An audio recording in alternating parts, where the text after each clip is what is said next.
This is the Agribusiness Report. I'm Tony St. James, and we're joined today by the Honorable John Rose from Tennessee, 6th Congressional District, I believe. Is that right? That's right, the northeastern quadrant of Middle Tennessee. So when we talk about that 6th District and agriculture, what will we find?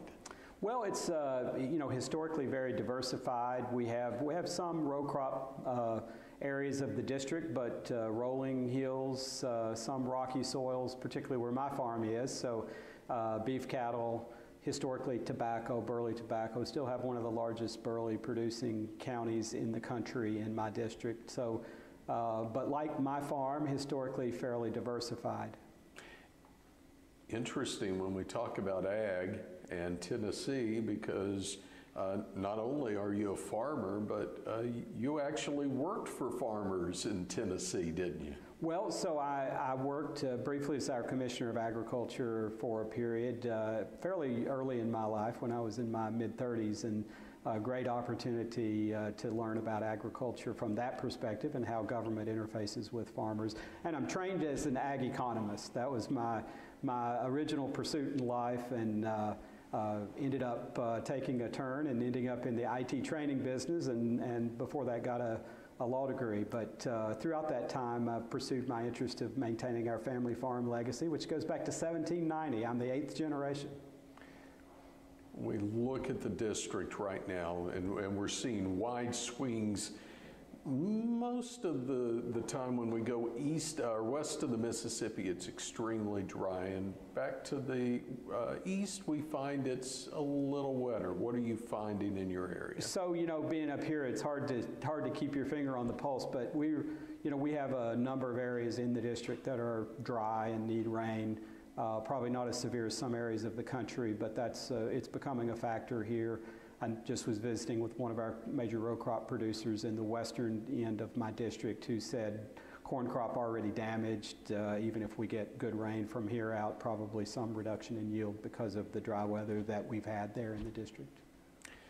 A common theme, whether it's Congress or the administration, has been climate change, and we've seen that pop up in many different areas, but probably one of the most interesting areas has been the SEC, and we're not talking about football, we're talking about the Securities and Exchange Commission. What's happening there? Well, so we have an activist chair of the SEC in Chair Gensler, who I think is trying to use the SEC to effectuate kind of the liberal agenda, the progressive agenda when it comes to climate change. So they have proposed a rule that would be very sweeping across the economy and particularly impact farmers, I believe, in a negative way, that would require public companies to report their impact on the climate, but where it really sweeps broadly is that it includes something called Scope 3 emissions, whereby publicly traded companies would be required to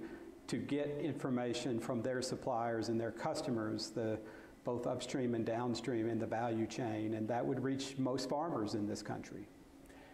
Is it safe to say that most farming operations could not provide that information at this point? Well, they're certainly not currently equipped, and I think one of the pitfalls of this proposed rule is that nobody really knows how to count these emissions presently or calculate them, and so you're going to have farmers who already have their hands full doing what they do, being asked to provide information when it's unclear exactly what that information should be, what it should encompass, how to calculate it, and of course the SEC hasn't really thought carefully through how to eliminate duplicative reporting, that sort of thing. So it's not really clear how this is going to be helpful or useful.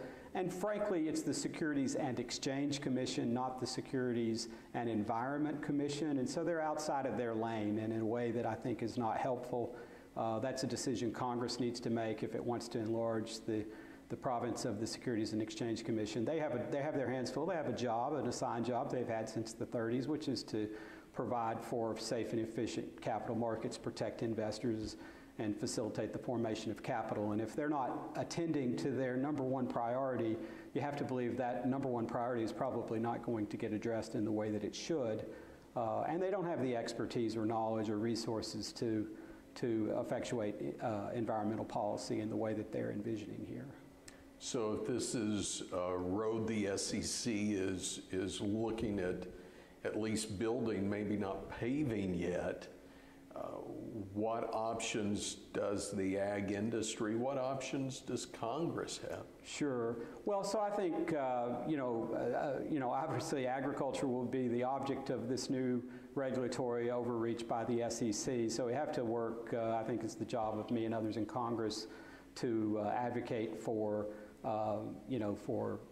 the SEC to draw back from this, to stay in their lane.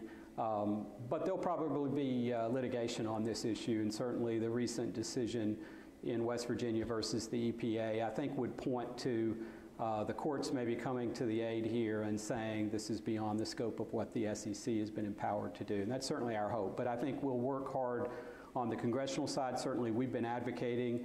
I was joined by more than 100 members on a bipartisan basis in urging Chair Gensler and the SEC to back away from this expansive proposal. We've got other legislative efforts afoot to try and restrict what the SEC does here. And so, I think it's kind of address this on all fronts. So good to see you. Thanks for the work you're doing. We wish you the best. Thank you very much. It's a pleasure being with you today. Okay, he represents the 6th Congressional District of Tennessee. The Honorable John Rose on today's Agribusiness Report.